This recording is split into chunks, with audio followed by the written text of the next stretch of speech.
En el nombre del Padre, del Hijo, del Espíritu Santo. Amén. Ven, Espíritu Santo, y llena los corazones de tus fieles, y enciende en ellos el fuego de tu amor. Envía tu Espíritu Creador, y se renovará la faz de la tierra. Estamos estudiando el Catecismo de la Iglesia Católica, su segunda parte, la celebración del misterio cristiano, segunda sesión, los 7 sacramentos de la Iglesia, capítulo segundo, los sacramentos de curación, artículo cuarto, el sacramento de la penitencia y reconciliación.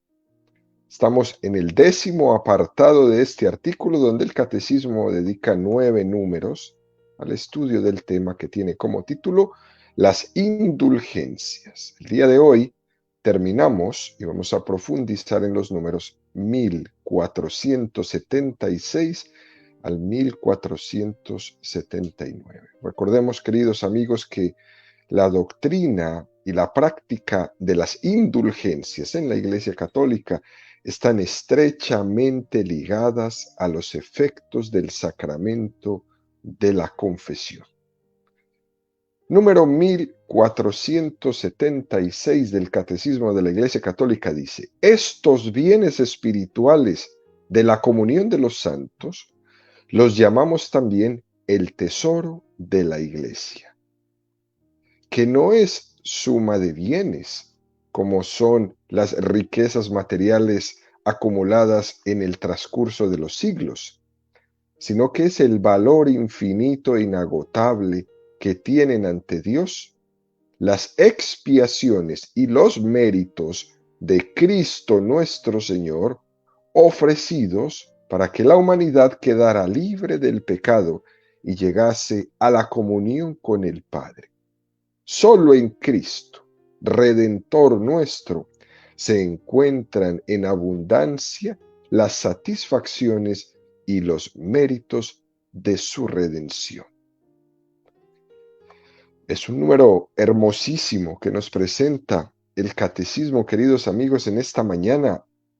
Y lo que nos quiere decir es que en las indulgencias que practicamos se nos aplican los tesoros de la Iglesia. Esto hay que entenderlo muy bien en medio de un mundo tan ignorante, que se pega de una o dos palabras o de un comentario malintencionado de alguna persona y arma todo un show alrededor de la palabra tesoro. Fijémonos cómo el catecismo en este número hace una referencia muy prudente.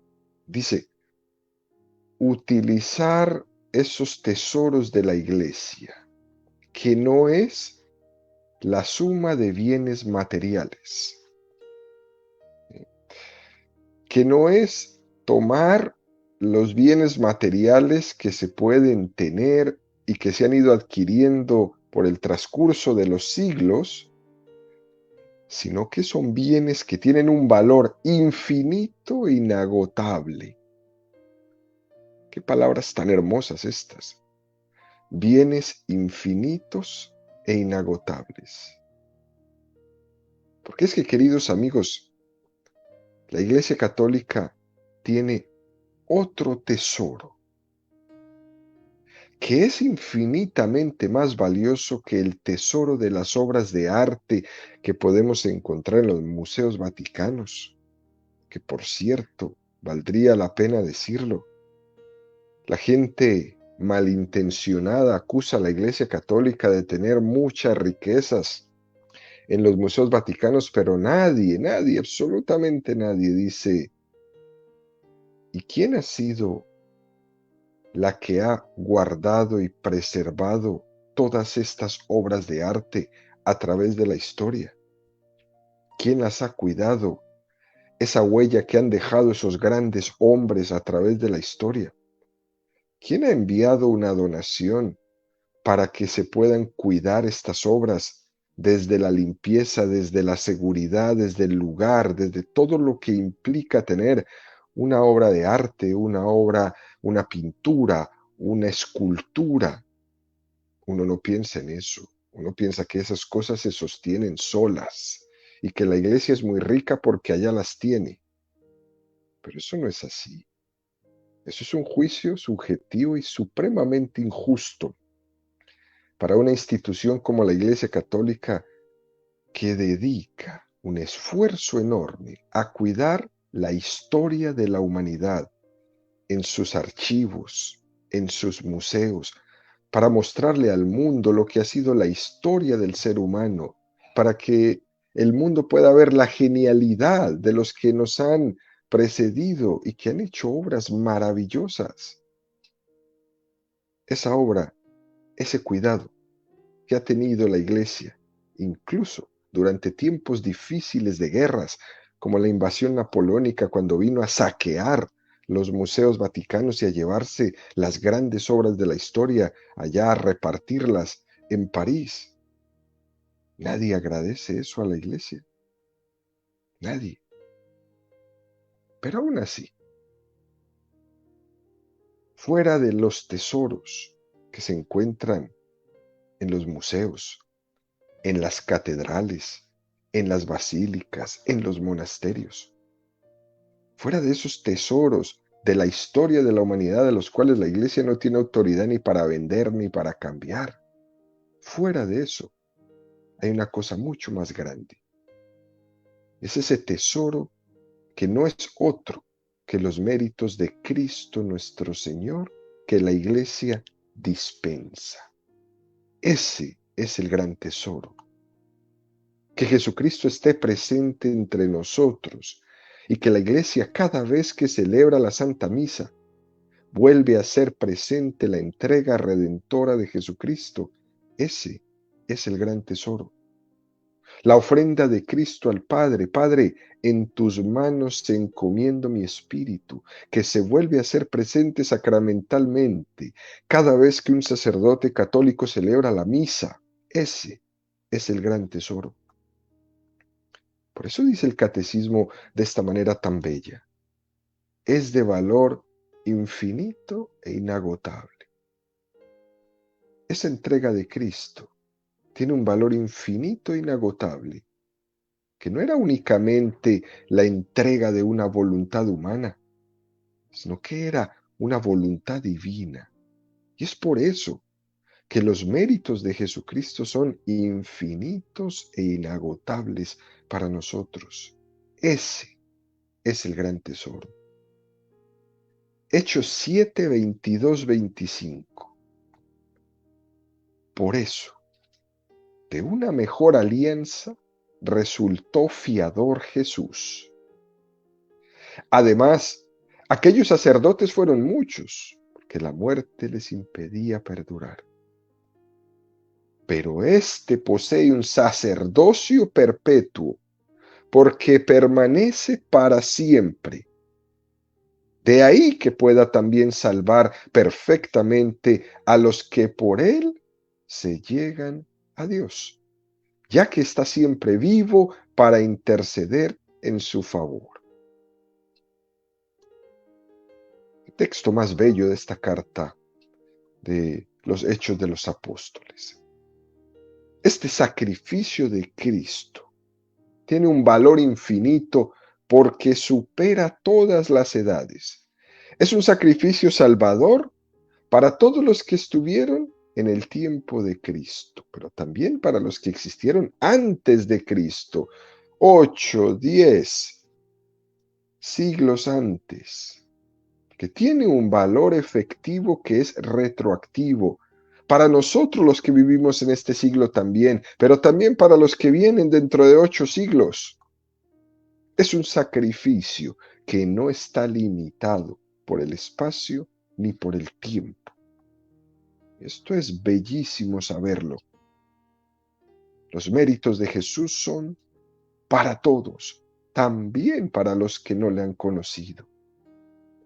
Hechos 9, 11, 28.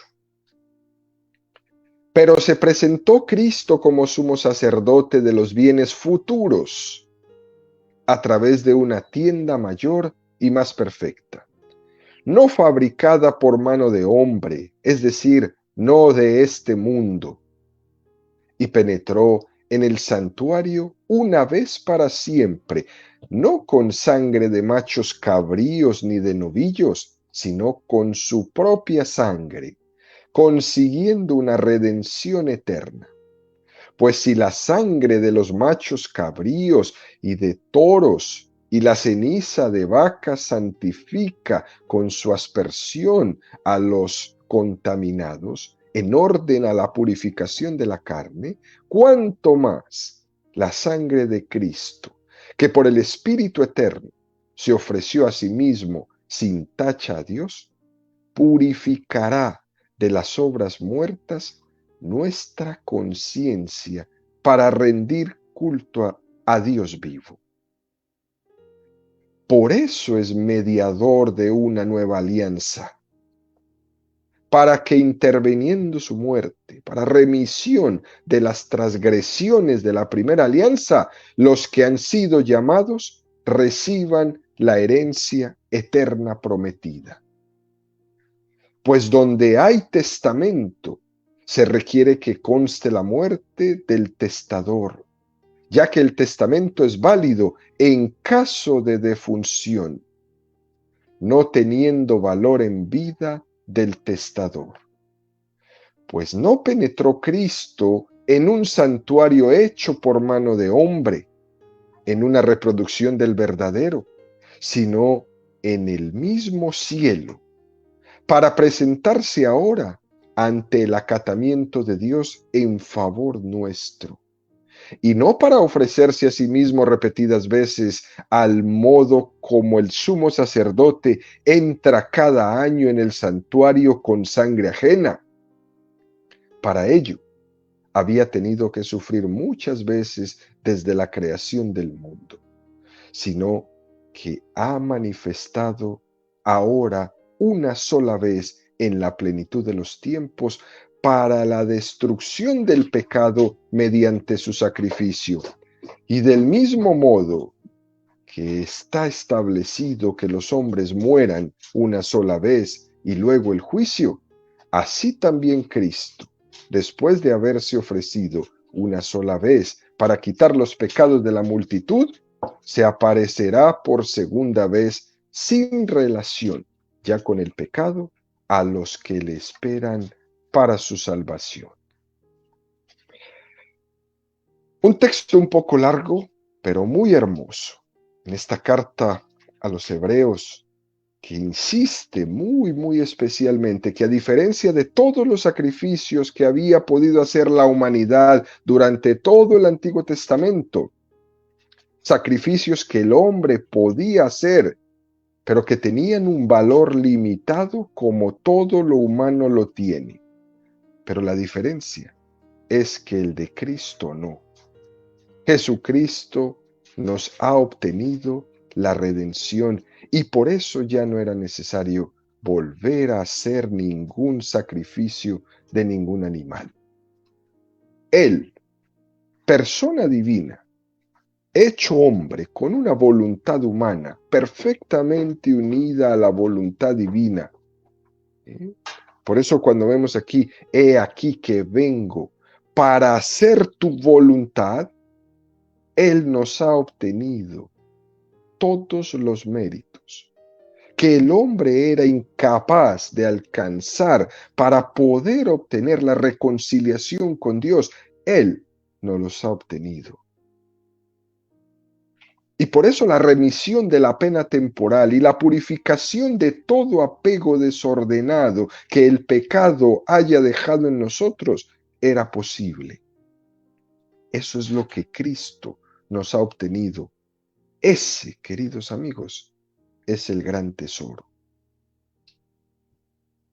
Dicho esto, el Catecismo nos presenta el número 1477, que da un paso mucho más y dice: pertenecen igualmente a este tesoro el precio verdaderamente inmenso, inconmensurable y siempre nuevo que tienen ante Dios las oraciones y las buenas obras de la bienaventurada Virgen María y de todos los santos que se santificaron por la gracia de Cristo, siguiendo sus pasos, y realizaron una obra agradable al Padre, de manera que trabajando en su propia salvación, cooperaron igualmente a la salvación de sus hermanos en la unidad del cuerpo místico de Cristo.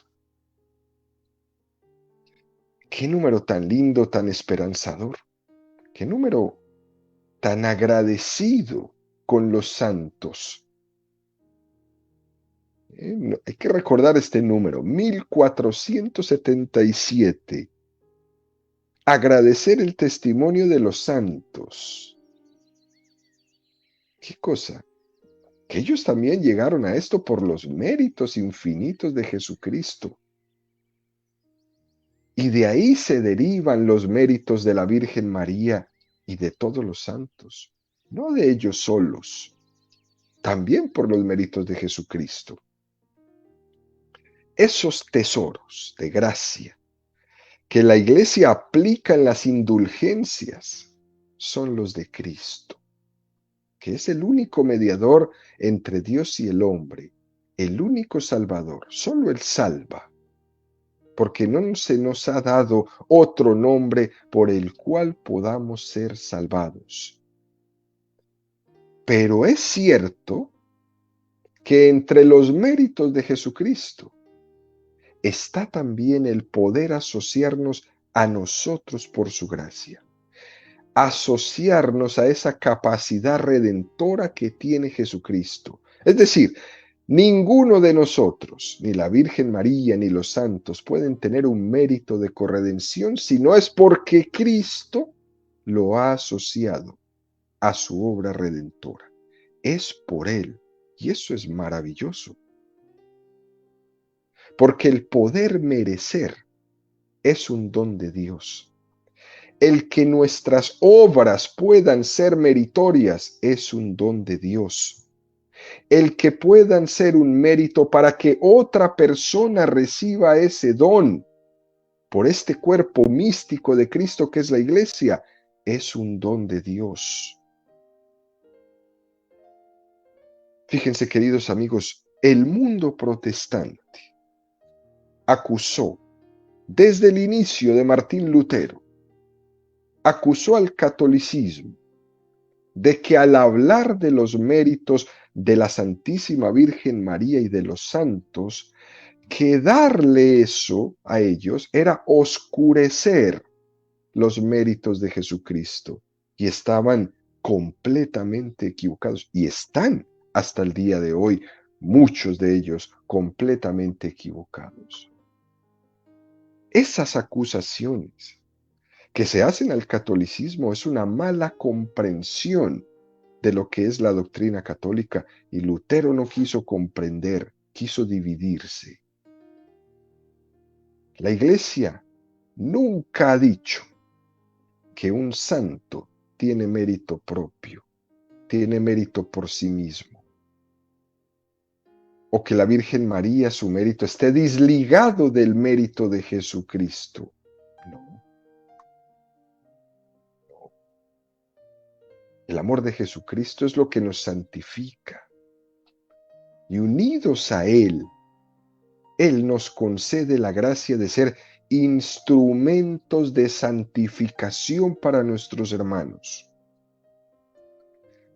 Por eso es que necesitamos vivir en gracia, conservar la gracia, impulsar en los demás, vivir una vida de gracia, porque es a través de esa vida de gracia que Jesucristo nos va a hacer instrumentos de santificación para nuestros hermanos. Pero si no hay gracia, no hay nada.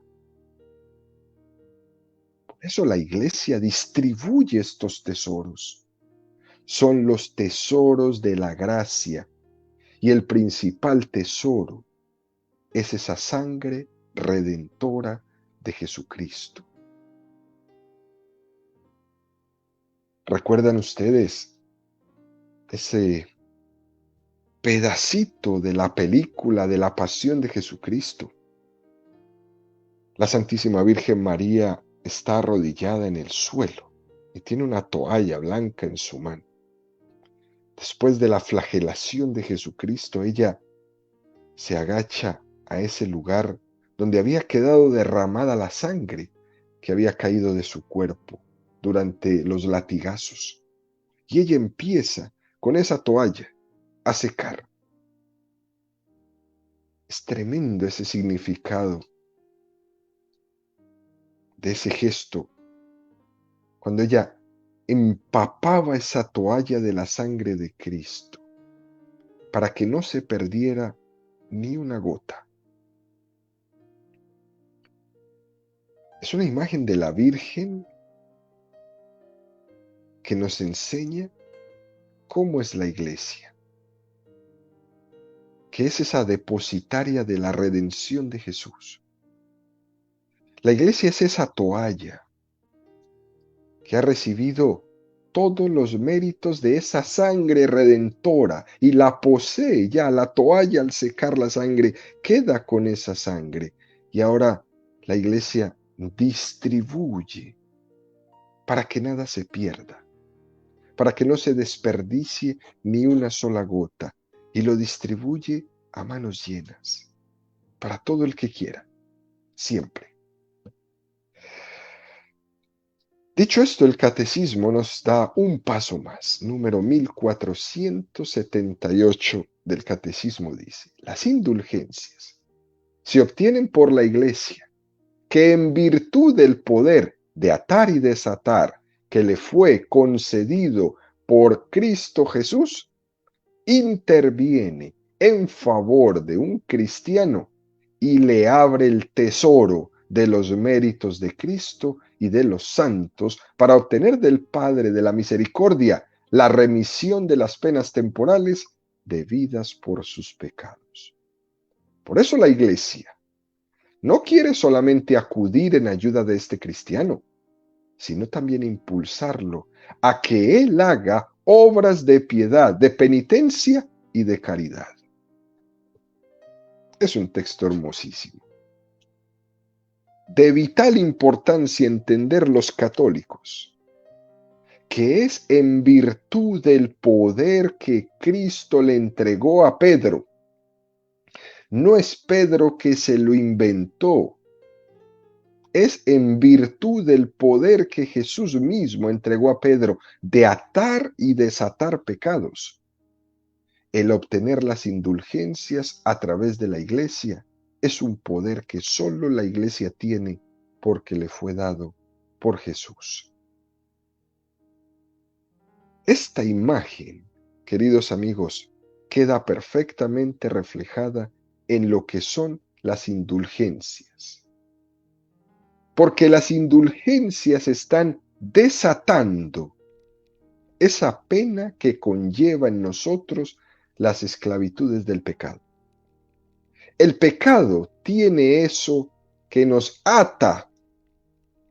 El pecado tiene eso de disminuir nuestra libertad.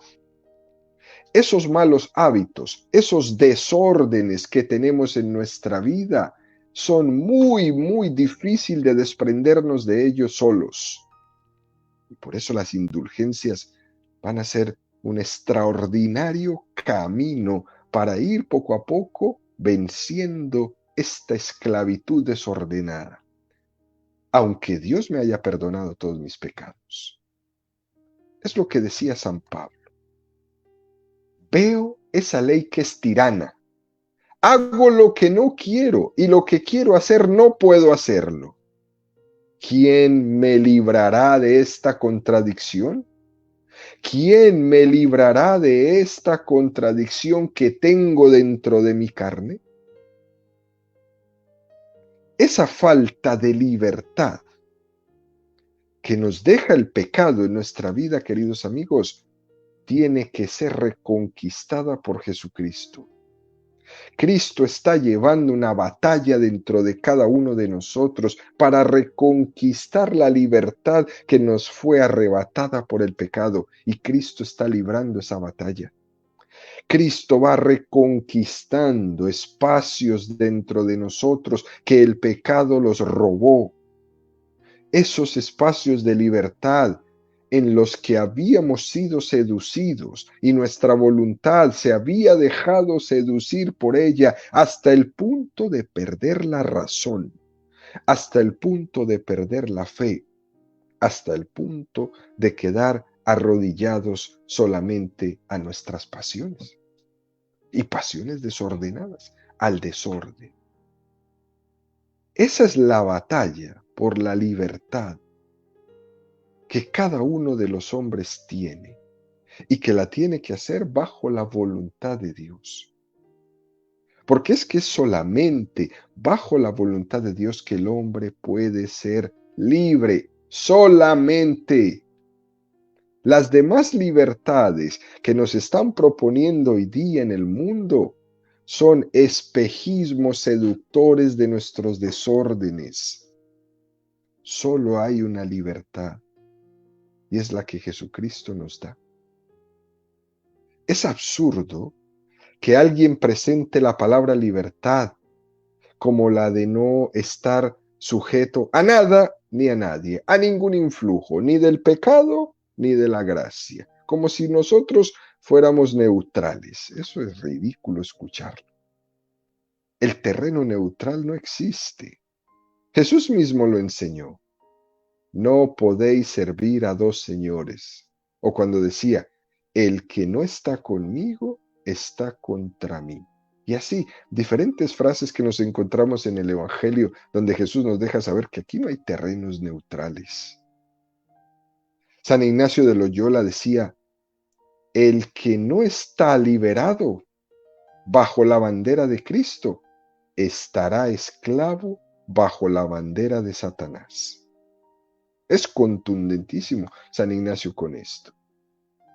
Y las indulgencias son un tesoro por las cuales la Iglesia quiere desatar lo que el pecado había atado, ordenar lo que el pecado había ordenado.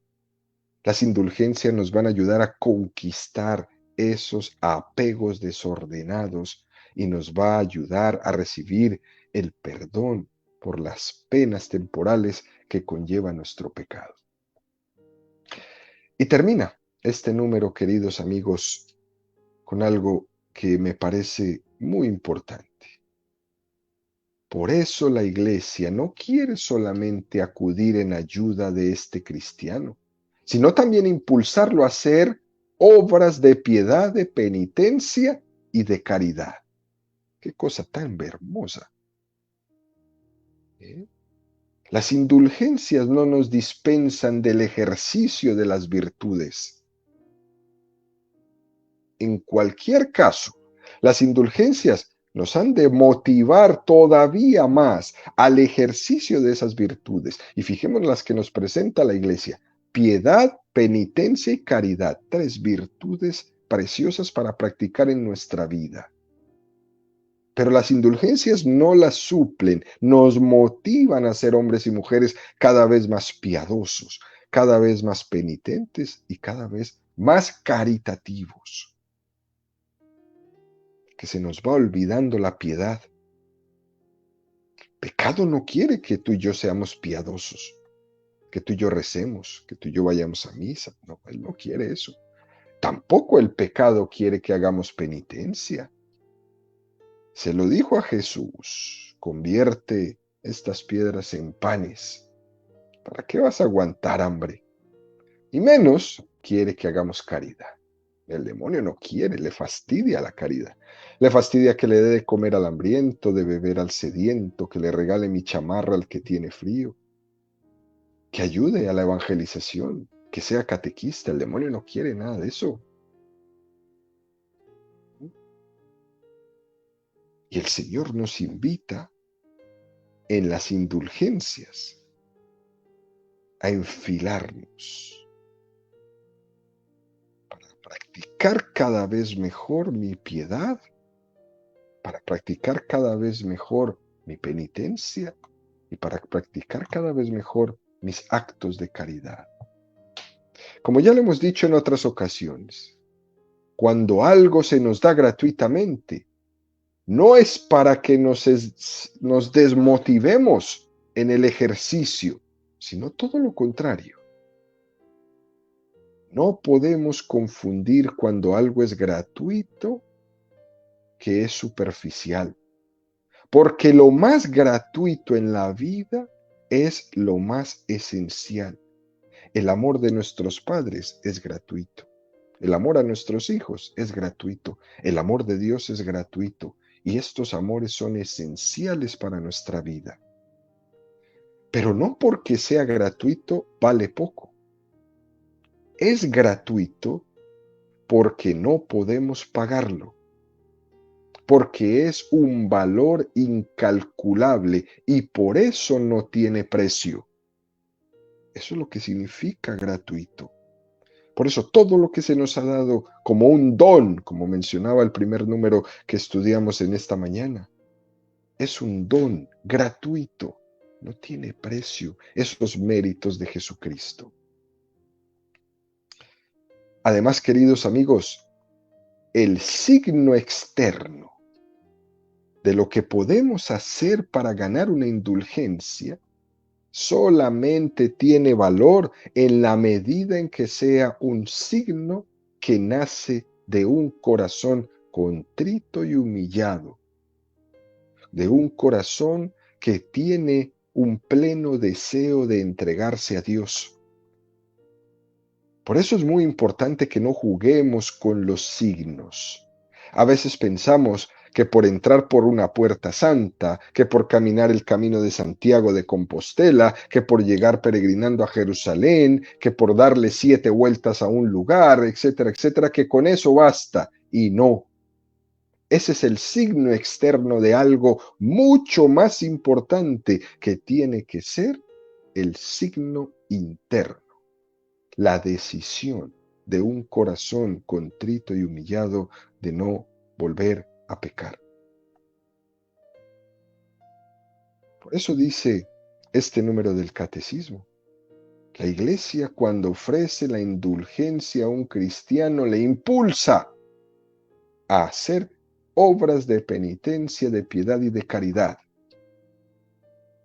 Y la mejor manera de saber que esa indulgencia ha sido bien ganada es porque el hombre ha ido creciendo en su conciencia de que tiene que hacer de su vida una vida cada vez más virtuosa, más virtuosa. Al final el catecismo termina con el número 1479 y nos dice, puesto que los fieles difuntos en vía de purificación son también miembros de la misma comunión de los santos, podemos ayudarles entre otras formas, obteniendo para ellos indulgencias, de manera que se vean libres de las penas temporales debidas por sus pecados. Qué trabajo el que tenemos nosotros. Y nos vuelve y nos recuerda el catecismo que los fieles difuntos que están en el purgatorio, que están en vía de purificación, también forman parte de la iglesia. Es la iglesia purgante y nosotros tenemos un tremendo trabajo que hacer con ellos, ayudarles a salir de ahí por medio de nuestra oración, por medio de nuestros sacrificios, por medio de nuestras indulgencias, por medio de nuestras eucaristías. Muy importante esto para nosotros. Me pregunto y le pregunto a todos nuestros radioescuchas, ¿cuántas almas del purgatorio has sacado? Y uno podría decir, concretamente no sé, pero he hecho una cantidad de indulgencias por ellos que creo y espero en el Señor que haya ayudado a muchos a salir del purgatorio y a estar gozando de la visión beatífica de Dios, porque el regalo más grande que le puedo hacer a una persona, y más si es a un ser querido, es que pueda ver el rostro de Dios. Eso es lo mejor que puedo hacer por cualquier persona.